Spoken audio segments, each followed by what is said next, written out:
Hey guys, it's BasicReference. I'm playing a source mod called the Stanley Parable, and it's I don't want to explain too much about the game right now because I don't want to ruin it or anything. I'll let the narrator explain. And it has 6 different endings. I don't plan on doing them all right now, but I will do them all eventually. I'm probably just gonna do 2 or 3 right now because it's a fairly fast game from what I hear. So I'm just gonna start a new game, and I'm gonna shut up while the narrator tries to speak. This is the story of a man named Stanley. Stanley worked for a company in a big building where he was employee number 427. Employee number 427's job was simple. He sat at his desk in room 427 and he pushed buttons on a keyboard. Orders came to him through a monitor next to his desk, telling him what buttons to push, how long to push them, and in what order. This is what employee 427 did every day of every month of every year. And although others might have considered it soul-rending, Stanley relished every moment that the orders came in, as though he had been made exactly for this job. And Stanley was happy.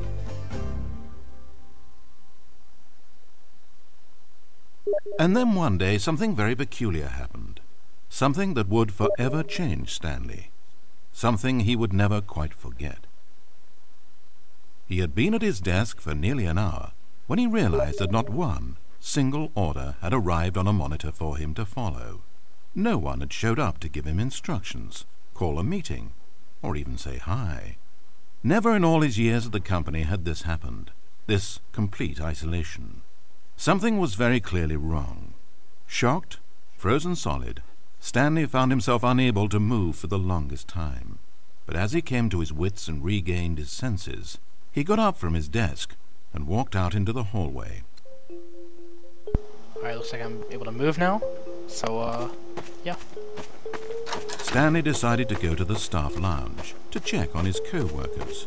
He never functioned well by himself and constantly needed support and guidance from others, so the thought of total solitude was terrifying to him.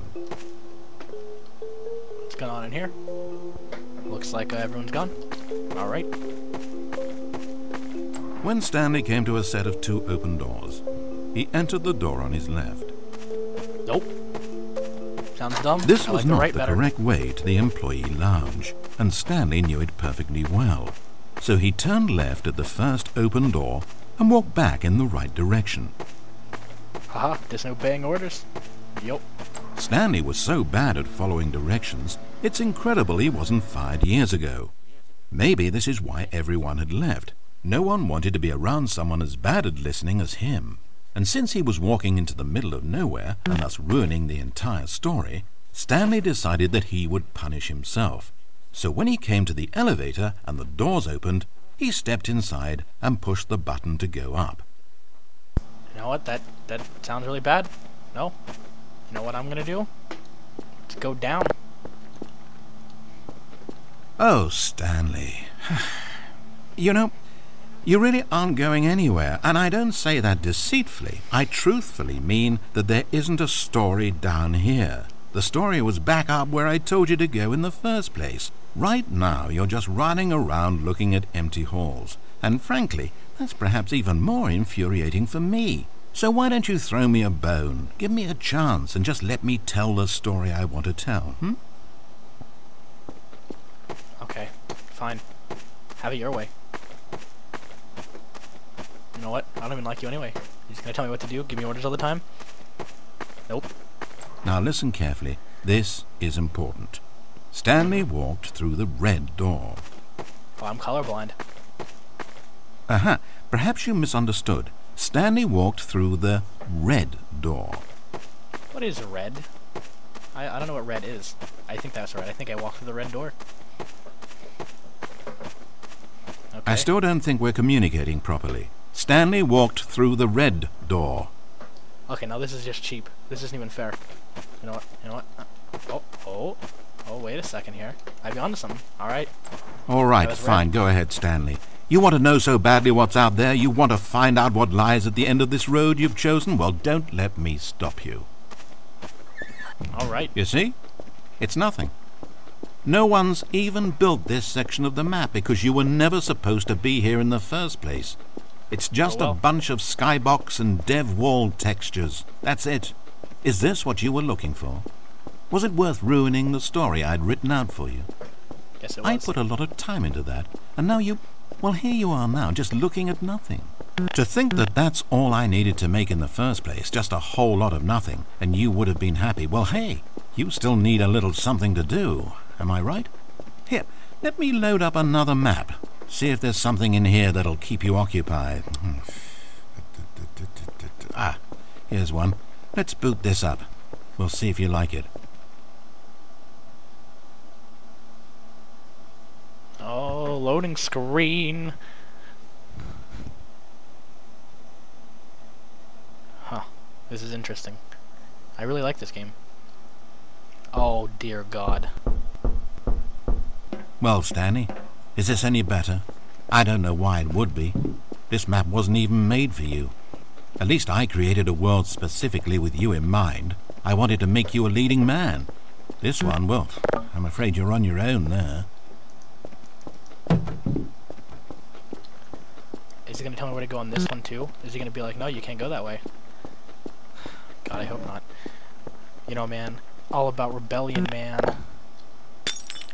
I don't need this. Break the glasses and smash the cans. Oh, wow, what am I doing?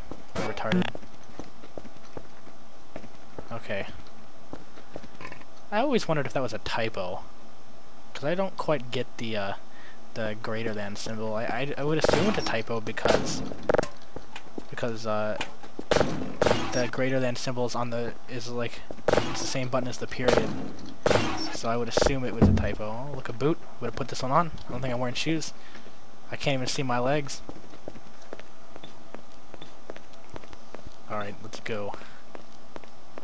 Let's see. Stanley was fat and ugly and really, really stupid. He probably only got his job because of a family connection. That's how stupid he is. That, or with drug money. Also, Stanley is addicted to drugs and hookers.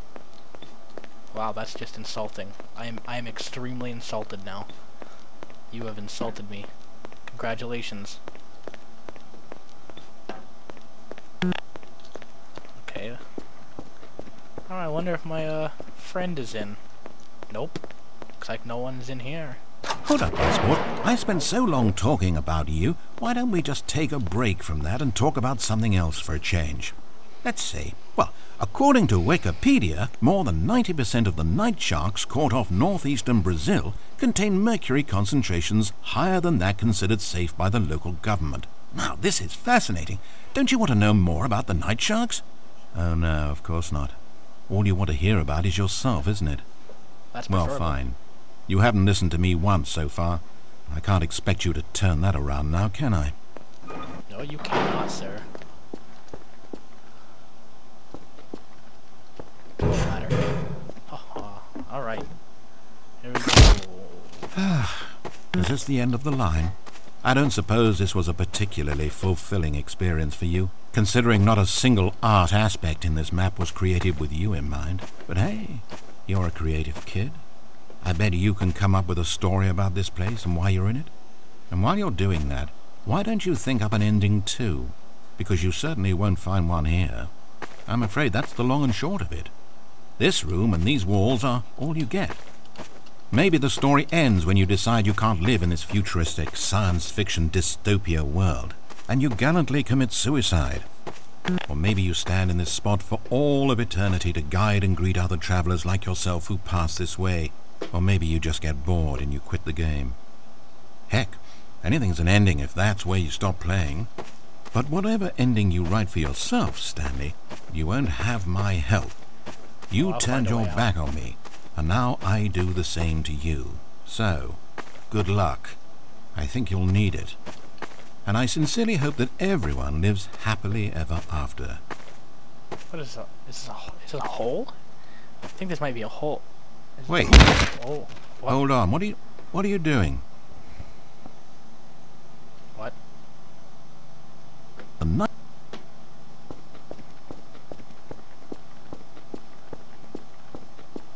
Stanley, don't do that. I can't follow you there. I can't help you.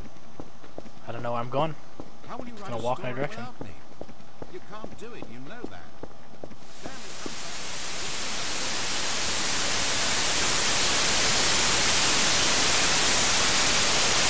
What a white noise.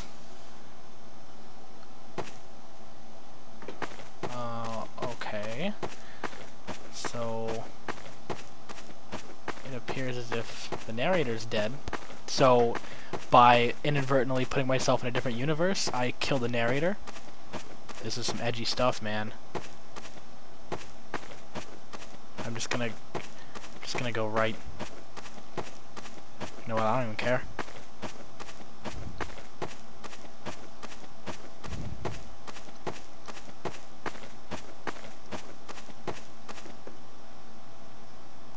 Huh. Well, I don't think the elevator's coming up, so maybe I'll just go back the other way he told me. I bet that's what he wants me to do. He wants me to go back, so he's gonna kill himself, just so I do it. Well, guess what, Mr. Narrator Man? You can't fool me. I know this is what you want. I'll enlighten you, though. It's sad, I know, but all stories must come to an end. Of course, they say it's the journey that truly matters and not the destination, and I like that idea. To think we might value the paths we walk as much as the places they lead us. Now, I don't know what sort of story you've ciphered out of that world you've made for yourself, but I hope that being the leading man was everything it's cracked up to be. I know it can be a little hard getting around without someone looking over your shoulder, but this is simply the nature of freedom. Besides, I haven't really gone anywhere. Maybe you don't want a guide, but I think I'll always have a place here at the end of every story. I'll step in and wrap things up with a nice piece of dialogue and a reflection on life that makes sense of whatever path you've chosen to walk. And for now, I'm happy to be the destination instead of the journey. But only for now.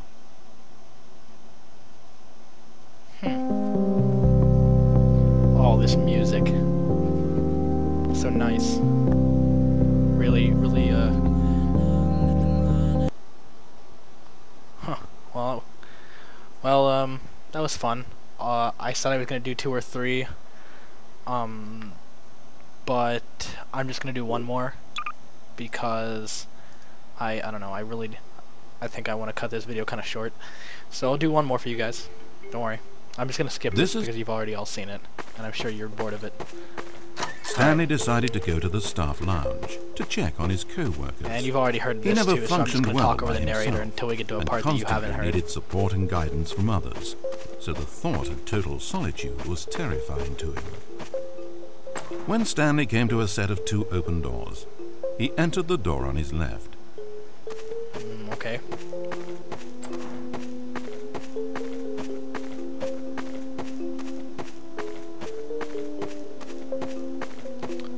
So this game's pretty deep. I really like it. As Stanley entered the lounge, he was horrified to find not a single person here.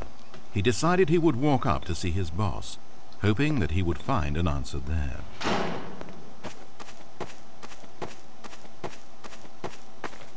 Coming to a staircase, Stanley walked upstairs to his boss's office. Really tempting, but just for the sake of the game.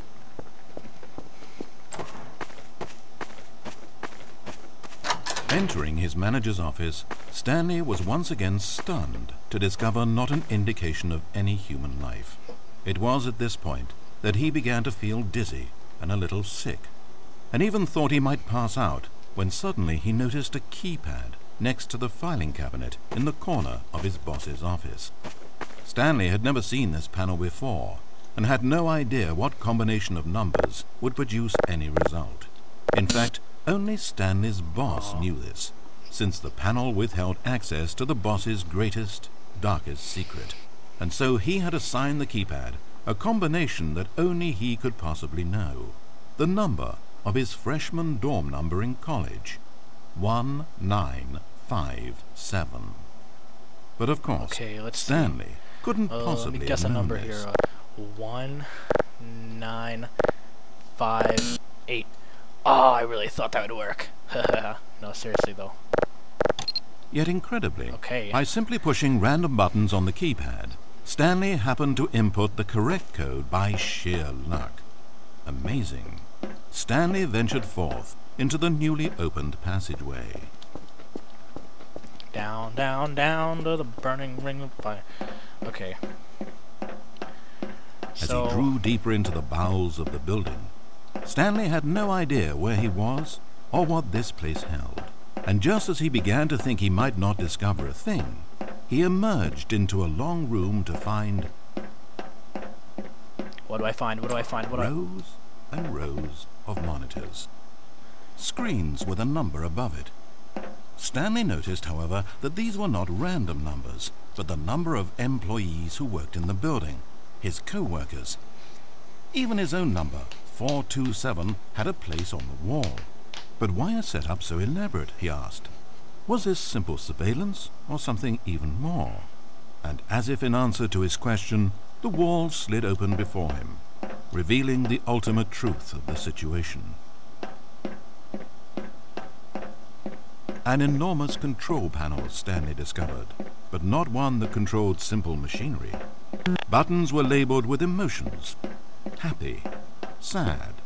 Levers and knobs controlled actions: walking, eating, doing work, or watching TV. Every input on this device monitored not the functions of a machine, but of a human being. And the reality began to sink in. Stanley, like so many other people, reduced to images on a monitor, had been under someone's control, always at the mercy of this machine. Could this have been the only reason employee number 427 was content with his boring job? That a machine had altered his emotions to accept it blindly? He began to feel an unbridled rage, and at the peak of his anger, something happened. A spark. Stanley looked up and saw the generator overhead, still providing some small amount of power to the machine, keeping it alive. And knowing that this generator was all that kept the controls running, Stanley moved to the ladder in the back of the room and began to climb towards the rafters.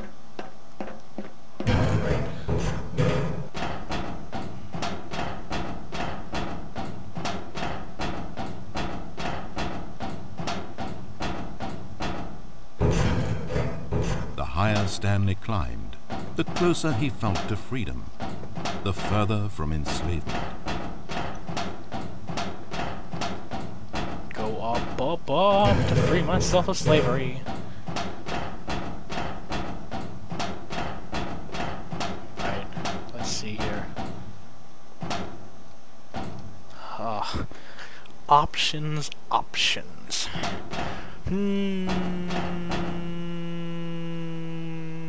Okay, no. Okay.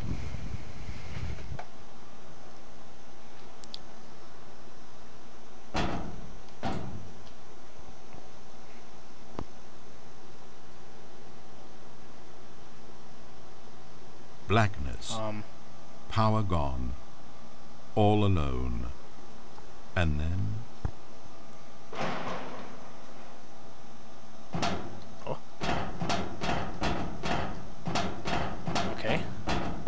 As he stepped through the door, into the fresh outside air, a feeling of liberation rushed through Stanley's body. He had seen power, he had seen enslavement, and he had destroyed it. The underling was in control now. He had found his leading role. Stanley never discovered why everyone had gone missing, nor how and when he had come under the machine's control. But it didn't upset him terribly, because he knew that this was how things were meant to happen. All he felt was a delight unlike any he had ever known before. Never again would he follow someone else's orders without question. Never again would anyone tell Stanley where to go, what to do, or how to feel. No more bosses, no more instructions on a screen. Stanley decides for himself now. And he stepped out into the world, and he felt the cool breeze upon his skin, and Stanley was happy. It's kind of ironic considering he did tell me what to do to get to that point. Gives me a lot to think about. A lot. Ooh, we get credits now. Gonna be some awesome music for this ending.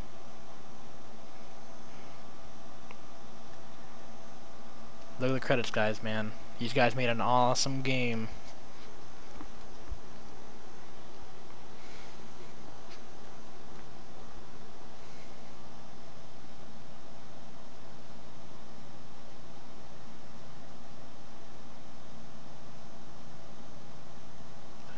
Okay, I was gonna oh, 9-inch nails, huh.